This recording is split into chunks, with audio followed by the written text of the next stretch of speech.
Menanggapi laporan terkait dirinya ke KPK, Cagup Anies Baswedan mengatakan pelaporan itu adalah hal yang wajar. Anies meminta seluruh pihak bersabar karena hal demikian akan semakin gencar terjadi menjelang pilkada putaran kedua.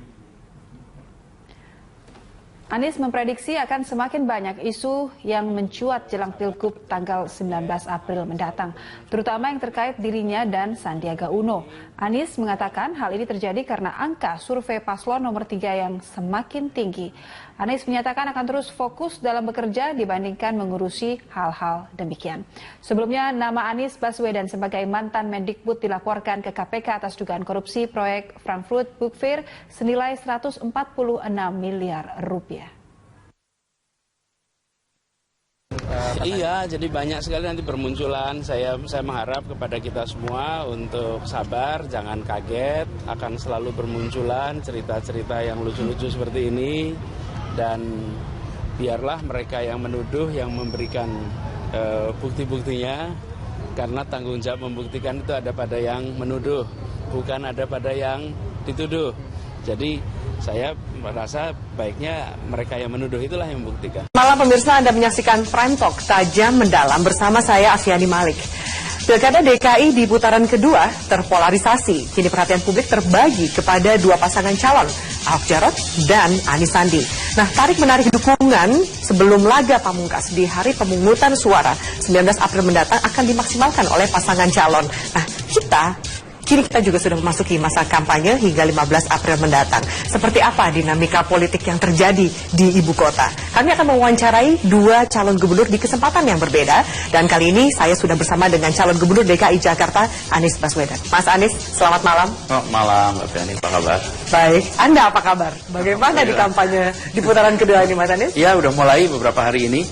Jadi kita sangat bersemangat dan teman-teman relawan luar biasa. Penuh dengan antusiasme dan kita ingin terus mengirimkan pesan positif untuk perubahan di Jakarta. Jadi kami merasa dari hasil kemarin kita melihat ada modal yang makin cukup baik untuk memenuhi harapan warga Jakarta. Oke, Mas Anies, sebelum kita bahas nanti apa kemudian yang difokuskan di putaran kedua peta politik yang ada di DKI, kita akan mengajak Anda dan juga pemirsa untuk menyimak informasi yang berikut ini. Bersama Mas Anies Baswedan. Mas Anies, sebelum kita membahas nanti bagaimana kampanye dan lain-lain, saya bahas yang hari ini dulu, karena saya membutuhkan komentar Anda. Anda dilaporkan ke KPK dengan dugaan penyimpangan dana pameran di Frankfurt Book Fair 2015 sebesar 146 miliar rupiah saat Anda menjadi Mendikbud. Apa statement atau komentar Anda? Biasanya kalau laporan korupsi itu sembunyi-sembunyi, kalau laporannya benar. Tapi kalau laporan diumumkan, Anda bisa menilai sendiri. Apalagi sekarang mau pilkada ya. Anda melihat ini politis? Saya nggak mau menilai karena saya nggak tahu. Biarkan yang melaporkan, yang menjelaskan apa isi laporannya. Oke, tapi untuk klarifikasi angka, kemudian perjalanan saya itu semua bagaimana saat Anda menjabat menjadi Mendikbud? Oh iya benar, jadi itu diputuskan oleh Bapak Menteri Pendidikan Muhammad Nuh. Anggarannya besarnya juga diputuskan oleh Menteri sebelum saya. Semuanya besarannya dan lain-lain. Kemudian ketika saya dilantik, saya bagian melaksanakannya. Jadi Anda tinggal menjalankan program yang sudah diketok. Kalau ada yang tanya kenapa jumlah anggarannya segitu, itu sudah, dan memang besar. Harus diakui anggarannya untuk besar. Untuk 3 hari ya, itu dana yang fantastis ya. Oh, 3 hari pameran bukunya. Oh, aduh, Anda salahnya agak fatal di situ. Nah, saya bacanya seperti itu, saya butuh penjelasan Anda makanya. Menurut saya begini, itu adalah sebuah pameran buku dan Indonesia menjadi guest of honor. Guest of honor itu sekali seumur hidup, nggak 2 kali. Jadi kebanyakan barangkali mungkin ada 1-2 kasus ya. Jadi kita menjadi seperti tuan rumah di situ, tamu kehormatan, dan ini adalah kesempatan memperkenalkan kebudayaan Indonesia. Di mana fatalnya ketika saya mengatakan pamerannya 3 hari dengan anggaran 146 miliar? Anda bisa jelaskan? Oh iya, kegiatannya banyak. Jadi kegiatannya di berbagai kota. Nah, puncaknya memang 3 hari. Tapi persiapannya sudah dari sekian bulan sebelumnya? Bukan persiapan, eventnya di banyak tempat. Di banyak kota, di banyak tempat. Jadi Anda jangan ikut dalam framing pelapor. Justru kenapa saya tanyakan, karena ini hari baru terjadi dan kebetulan saya bertemu dengan Anda, makanya mungkin statement dan kejelasan konfirmasi dari Anda tentu diperlukan oleh betul, tapi warga DKI.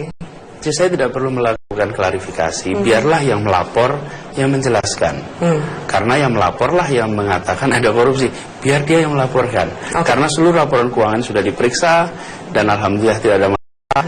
Lalu ketika masuk pilkada putaran kedua mendadak muncul dan lalu kita, saya rasa apalagi sebagai jurnalis yang objektif, itu akan bisa melihat informasi secara lengkap, baru kemudian ikut menggandakan. Kalau enggak, Anda ikut dalam framing itu. Ini kegiatan jurnalis yang objektif, menanyakan langsung ke narasumber yang disebutkan. Objektif tentu, tapi saya jangan habis dulu. Anda objektif dalam artian dengan, tapi Anda ikut di dalam framing yang sudah dibuat. Padahal Anda bisa cek dulu sebelum bertanya. Dan disitulah letak kekuatan seorang jurnalis. Anda bisa lihat informasinya, apa saja sebenarnya terjadi. Dari situ kemudian disampaikan pertanyaannya. Oke, baik. Kita lanjutkan ke pertanyaan berikutnya, Mas Anies. Anda sudah menjelaskan semua. Nanti mungkin kita bisa klarifikasi dengan data yang lebih jelas di lain kesempatan. Nah, kita beralih soal pertemuan antara Presiden Jokowi dengan SBY yang terjadi kemarin. Kan banyak kemudian ini mengkalkulasi adanya perubahan peta politik. Apakah kemudian Anda merasa ini menguntungkan atau justru mengancam Anda? Kita jawab usai jeda berikut ini, pemirsa. Tetap bisa kita lanjutkan Prime Talk. Mas Anies menjawab pertanyaan saya tadi soal pertemuan yang terjadi di beranda Istana kemarin. Ada yang mengatakan bahwa ini akan merubah peta politik, terutama di DKI Jakarta. Bagaimana Anda melihat pertemuan kemarin? Saya melihat ini baik.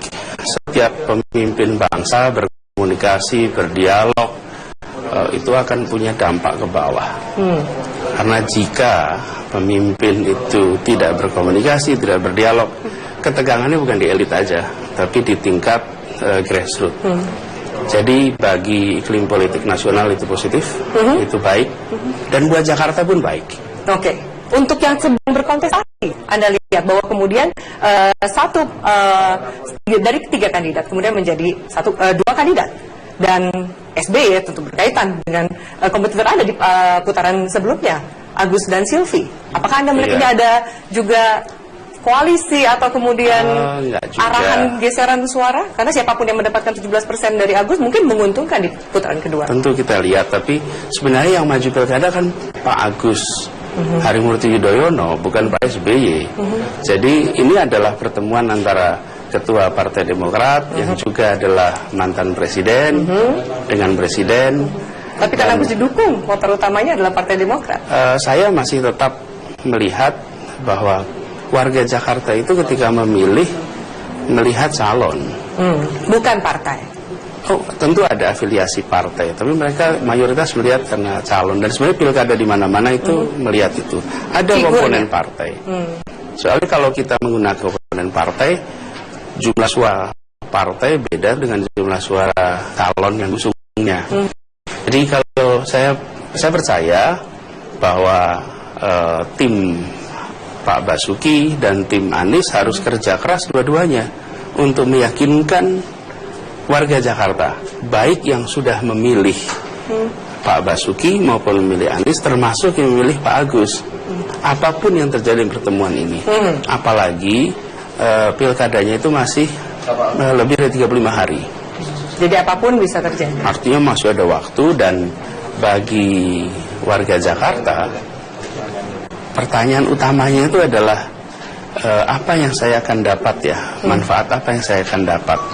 Dan ini muncul sekali dalam survei-survei mengapa memilih. Jadi saya malah merasa bahagia terjadi pertemuan-pertemuan ini. Dan menurut saya elit politik Indonesia harus bisa komunikasi, harus bisa berinteraksi, sehingga warga pun melihat perbedaan politik boleh ada, bahkan debat pun boleh. Kita itu kalau ada yang berdebat, ada yang bicaranya berbeda, menentang, maksudnya musuhan, berarti nggak boleh ya. Jadi sementara nggak apa-apa.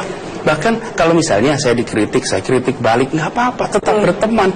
Tapi kita ini punya kecenderungan, kalau sudah kritik berarti wah ini maunya musuhan, lalu nggak komunikasi, nggak interaksi. Sejauh ini komunikasi dari partai-partai yang mendukung Agus Silvi sudah menjalin komunikasi juga dengan Anda? Iya, nah di tingkat kalau di tingkat nasional itu ada komunikasi, tapi kami itu memberikan atau kami punya kesepakatan gitu bahwa komunikasi antar partai itu dilakukan oleh partai politik juga. Jadi saya dan Bang Sandi itu konsentrasinya lebih pada kampanyenya, lebih pada kita menyusun strategi pemenangannya. Jadi itu komunikasinya antara Gerindra dan PKS, tidak ke Anda dan saya? Betul, karena kami itu diusung oleh PKS dan Gerindra. Kalau ada kemudian tambahan partai yang mau mendukung, maka PKS Gerindra berkomunikasi. Apakah kita secara informal ada? Tentu ada pembicaraan, ngobrol. Tetapi secara formal ini antar partai. Dan kita ingin menjaga adabnya. Jadi adabnya kami ini bukan kami yang kesana sini mencari pendukung, tapi kita mencoba untuk memperluas basis. Dan itu oleh siapa? Oleh partai politik. Apa yang coba ditawarkan di putaran kedua kali ini yang membedakan di putaran pertama? Sebenarnya kalau dari sisi tawaran, kami akan meneruskan yang kemarin. Kita konsentrasi pada penyediaan lapangan pekerjaan. Karena dibutuhkan sekali, dan termasuk diantaranya adalah melalui penumbuhan wirausaha. Wirausaha itu harus kita tumbuhkan, dan programnya OKOC yang kemudian penyebutannya cukup populer sekarang. Ini kita rasa kunci. Kalau warga Jakarta mendapatkan kesempatan bekerja yang lebih luas, maka kesejahteraan bisa meningkat, pertumbuhan ekonomi juga akan terbantukan. Dan yang kedua adalah pendidikan yang tuntas dan berkualitas.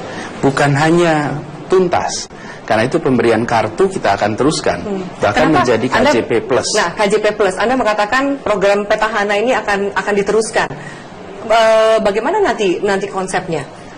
Mau nggak mau Anda juga meneruskan KJP, tapi plusnya itu seperti apa supaya realisasinya di lapangan?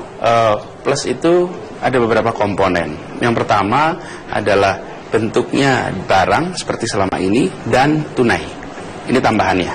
Kemudian yang kedua, yang mendapatkan KJP bukan hanya anak sekolah, tapi anak usia sekolah. Itu beda. Dan ini katanya bisa diambil secara cash? Tentu. Nah, kenapa saya katakan juga untuk anak usia sekolah? Karena di Jakarta ini banyak anak putus sekolah. Di Jakarta Utara itu 48% anak tidak sampai lulus SMA.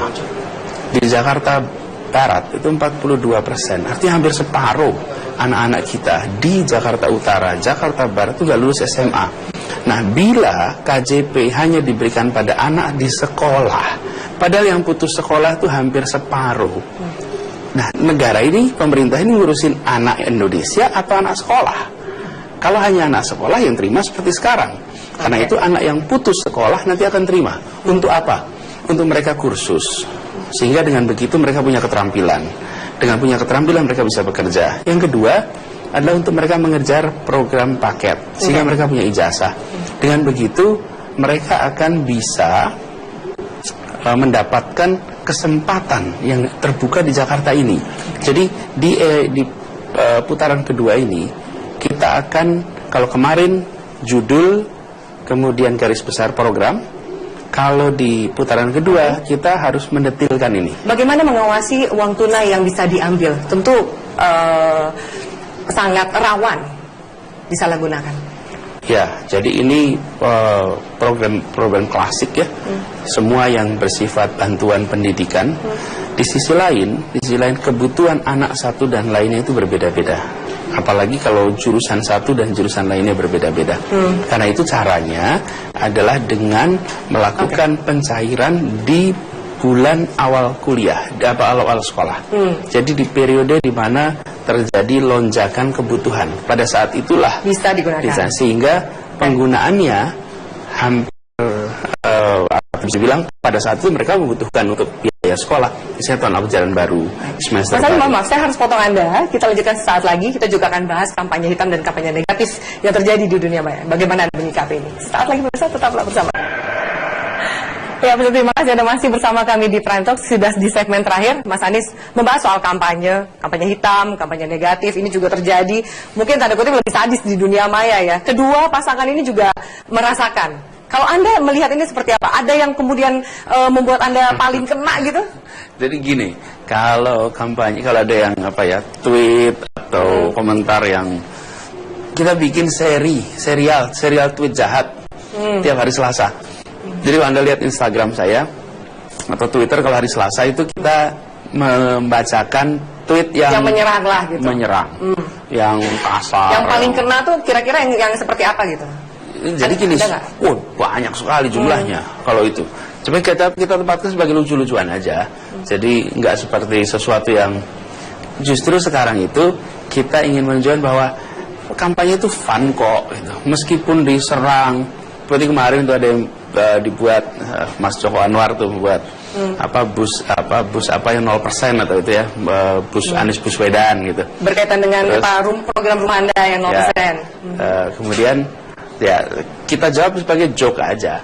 Dan malah menurut saya memang sekarang itu luar biasa ekspresi di dunia maya ini. Tapi di sisi lain kita harus terus berkampanye dengan tone positif, karena sebenarnya bukan barang baru kok. Bedanya adalah sekarang kedengeran. Kan yang dulu ngomongin kita juga di mana-mana. Kalau mau pilkada, di pilpres atau pilgub, semua orang ngomongin. Cuman dulu itu nggak ada media, jadi nggak kedengeran. Kuping kita cuma 2, kita hanya dengar orang sekitar kita. Hari ini karena ada alat ini, maka kita dengar. Sebenarnya fenomena bahasa Jawa ngerasani, ngomongin itu, kalau sekarang ngomongin di Facebook jadi kita bisa baca. Tapi tidak berarti kemudian karena ada itu semua maka fokusnya berubah. Tidak, kami tetap fokusnya di program, fokusnya rencana kerja, meskipun kedengaran itu semua. Jadi sebenarnya bukan membicarakannya, mengejeknya, itu bukan barang baru. Yang baru itu kedengerannya. Iya, kalau dulu karena kita nggak denger kan. Sekarang misalnya gini, orang di Cirebon ngomongin kita. Dulu ngomongin. Iya kan? Ya. Cuman sekarang kedengeran. Nah, karena itu mari saya dan ajak teman kita fokus. Karena pilkada ini adalah untuk warga Jakarta. Jadi mau fitnah macam-macam, muncul cerita macam-macam.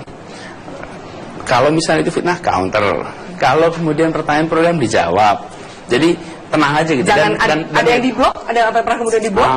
Enggak pakai blok-blokan. Enggak pernah ngeblok juga. Diterima saja ya. Diterima aja. Enggak diblok, bahkan yang kasar itu malah dibaca.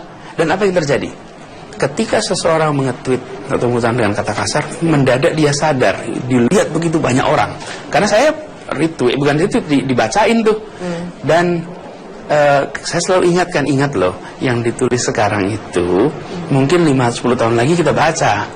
Dan jangan lupa, di Jakarta masih ada kehidupan sesudah tanggal 19 April. Jadi kalaupun berbeda, gak usah habis-habisan. Jadi nggak apa-apa kritik, nggak apa-apa counter. Justru harus dong, kalau kita diserang, serang balik. Tapi ada ukurannya. Dengan ada ukuran begitu, maka ada ambang batas. Nah, ini yang menurut saya kesempatan bagi semua warga untuk berlatih demokrasi di alam kebebasan. Salah satu kampanye yang juga cukup masif gitu ya adalah memilih pemimpin Muslim. Anda merasa diuntungkan atau bagaimana Anda melihat ini?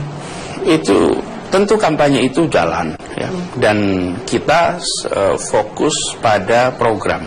Kami terus-menerus kita bicara 3 tuh, lapangan pekerjaan, bicara tentang pendidikan, bicara tentang kebutuhan pokok yang terjangkau.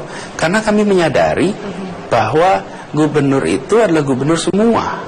Dia harus melayani semua, dia harus melindungi semua, dia harus memastikan semua warga Jakarta dengan latar belakang apapun, dengan pandangan apapun, termasuk pilihannya apapun di pilkada, itu akan harus mendapatkan pelayanan yang sama dari gubernur.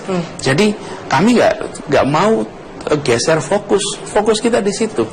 Dan kami merasa Jakarta ini hanya akan maju jika justru kepemimpinan itu mempersatukan, bukan malah justru memecah belah. Tanpa disadari atau tidak, tapi memecah belah. Enggak, justru harus mempersatukan. Nah, dan mempersatukan dari mana? Dari pikiran, dari kata-kata, dan dari perbuatan. Jadi dengan begitu, leadership itu dari pikirannya itu sudah membuat orang merasa oke, kita satu kesatuan.